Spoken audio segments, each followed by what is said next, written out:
Welcome back to BGD Big Boys and Chill with your host Michael Cheezy Hugh. Hope you enjoyed the last week's episode because this week we're coming out with something brand spanking new. This week the big boys will talk about what it's like to be big in Malaysia and the challenges that come with it and their experiences overall. Alright, so if you haven't already, remember to like the video and subscribe to the channel. It will help us out a lot. Just click the button down there. Yeah, as always, I hope you guys enjoyed this week's episode. I'll see you guys at the end of the video. Damn. What do you? So you're watching Food Ranger on YouTube now, A lot of things. I don't know bro? why they. Well, I'm on a diet now, but they've been recommending me a lot of food things. A lot of food things. Okay, maybe the algorithm knows. The algorithm knows. YouTube be rude as hell. Yeah. All right. So now, okay. I kind of want to segue into life as a super heavyweight, right? I guess it's fair to call us that we've all been super heavyweights at one point, being 120 plus.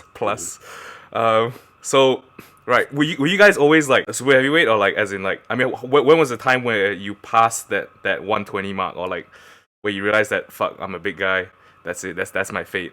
Or was it you were small at one point and then you got bigger and you blew up, or what happened?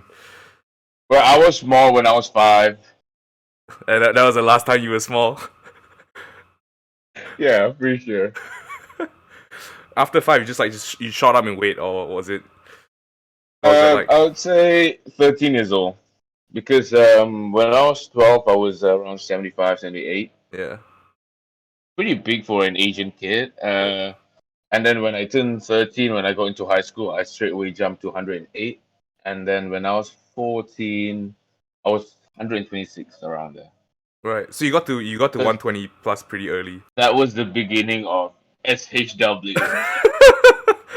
The chapter begins. What? Yeah, and at my peak weight, I was like 142 around there. But this is after a few years you were into rugby, or Yeah, yeah, rugby and training. But that was horrendous, man. That was horrendous. Being socks is the worst thing ever. Three of us can agree with that. yeah, dude. It's a different feeling, man. Once you pass that, I feel like once you pass like 130, 135, like it's just It's not comfortable. you don't anymore. feel good, man. Yeah, I guess maybe 130, 140 is not such an odd weight for Darren, because you're 6'1", right? Like, so I'm guessing were you always big?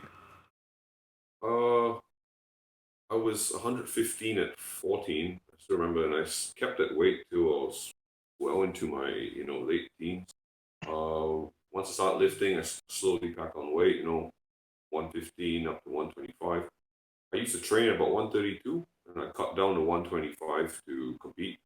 I cut about 7 kilos, a lot of water retention, and but later on, I started shedding a lot of like fat, I guess. Mm. Was this when you picked up jiu-jitsu and MMA, or? Yeah, when I stopped jiu-jitsu for a while as well, to focus on, well, work, I guess. I went up to 140, eating my way there with very little training.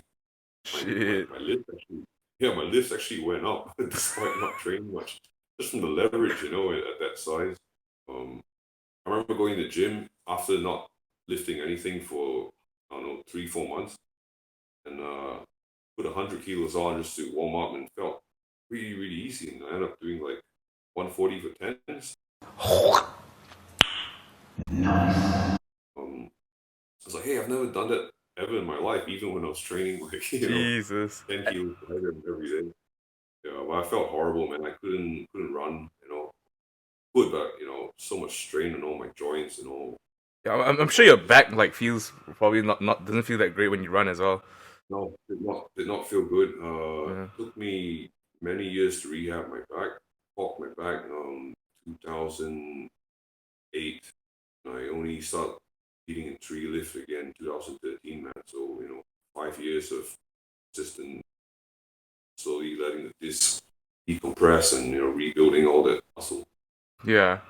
Long journey.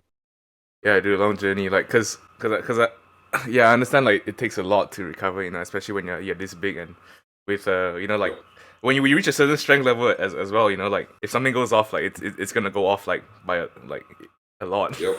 You know. So hurt yourself, that's when things get real dangerous, man. Yeah. So throughout this throughout your lifting careers, right? I guess what was the lowest body weight you've been like while powerlifting, like and being competitive as well? 119 for me. 119. Like This is to I think make that was the 120 under sub in 120. Singapore. Right. Singapore is the lowest I've ever been Yeah. for Right. Oh, you Zara. Were you bigger than 120 in Singapore? Or was it under 120? Yeah. I was 120 plus. Oh shit. How heavy were you when you were Yes. in Singapore? I think about 126, 128. I've always been around that way. I see. Damn, dude. Yeah, I'm trying. remember. The Yeah. lightest I've competed Yeah. at was 108. This is under That was 110 when, yeah, weight under class. 110 in GPA. That was when I broke the records in 110 because, well, I was kind of bored being the only one in 120. So I was like, hey, let's Right. just go down. Let's Yeah. just venture some new field. Yeah. You know, what did they have here? It was just a random idea. Yeah. So more competition. I Yeah. hope.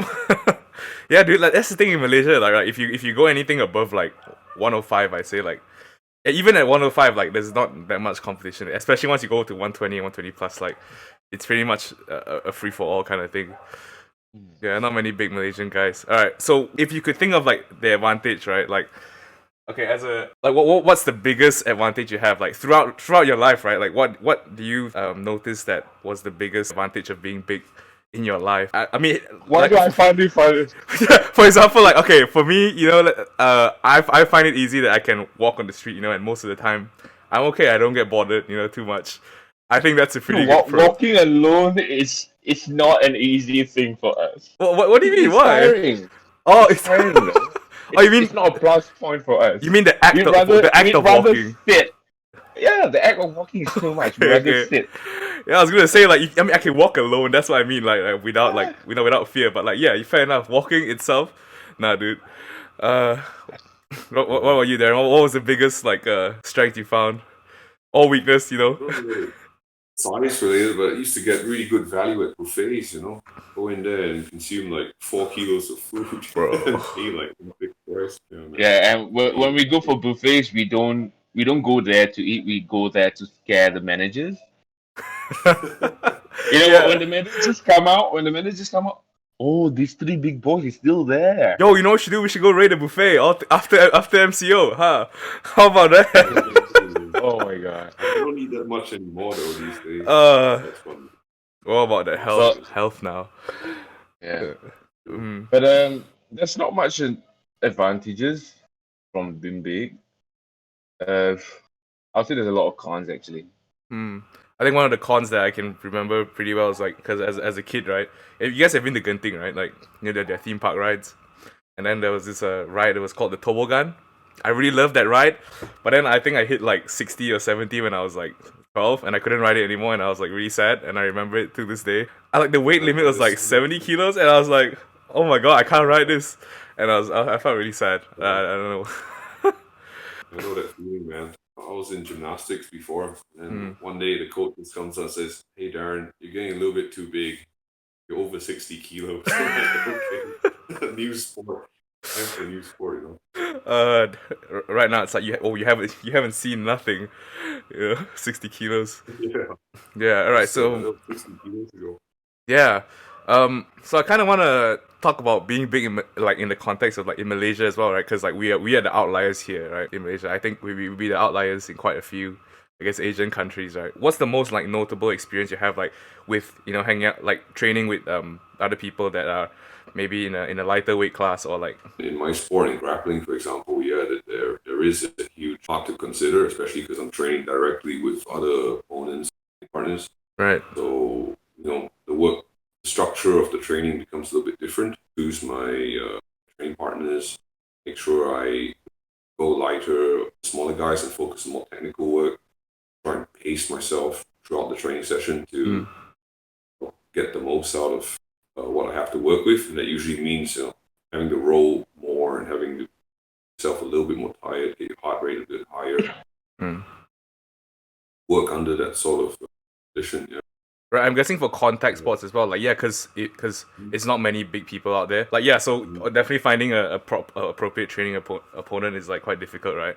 I was watching a video of yours yesterday. I think it was this BJJ competition in Sabah, and it was like there was this. I think it was a tiny Japanese guy. Like, and you just like you literally just walked up to him like it was like, and he just like had to back off. Like that was it. It's so funny, dude. Like you watch the video, he just kept walking towards him, and the guy was just like, yo, back the fuck up. And then just be like, why are you running? Why are you running? Why are you running? Why are you running? Yeah. He was really interesting, man. He actually had no knee joints, I think. No knee joints. Right. Yeah, so his legs were like, rubber, and I was like, man, how do I get past this guy? Yeah, it looked really difficult for you to like grab him. Yeah, and it was just like, yeah. He was really cool. He actually came to Sabah to climb Mount Kinabalu, and he joined the comp on like a whim. So it was really nice of him. Was he like how does the ranking work in BJJ? Was he like the same rank as you, or like in terms of level? He was a purple belt, which is immediate sort of level. After the comp, he actually went and climbed Mount Kinabalu with no knees. With no knees, no knees, no knee pain, dude. Yeah, well, he kind of like hops around. Really, really, really cool guy, man. Yeah. Oh, that's fantastic. Alright, guys. Hope you guys enjoyed the episode. Leave a like if you did. Let us know why if you didn't. And yeah, remember to subscribe to the channel. Always helps out a lot. And we'll see you guys in the next episode where we talk about powerlifting generations. Powerlifting in 10 years ago versus powerlifting now. So do keep an eye out for the next episode. Hope you guys have a good one. And as always, catch you later.